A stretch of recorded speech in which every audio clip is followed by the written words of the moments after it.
Habari za mdao ndugu zangu. Sasa nataka tuelekezane namna ya control table kwenye hii nani yako kutumia Microsoft Word.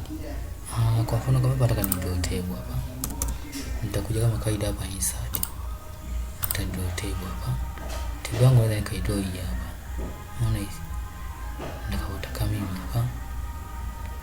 Sasa nataka nifanye hii hapa, ni draw hii hapa. Nitaweka labda machungwa.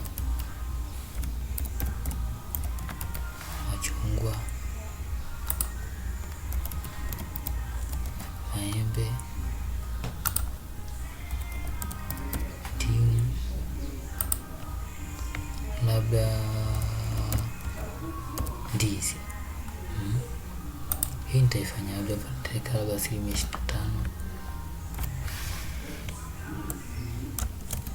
25% hii hapa nitaweka labda asilimia ngapi? 30% hapa.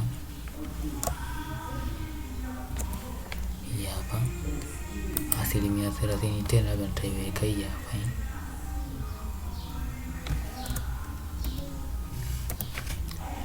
hapa, kisha baada ya 30% nitaweka hapa 85 nitaweka hapa 15% hii.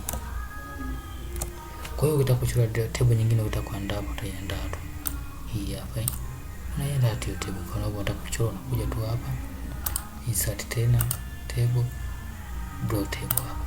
Unakuja unaweza kuchora mstari na mwingine kama wewe hapa. Umekuja unaweza kaweka tena vitu vingine hapa. Unaweza kukata hapa, unaweza kukata na kupia na inaruhusiwa. Hii ni namna tu.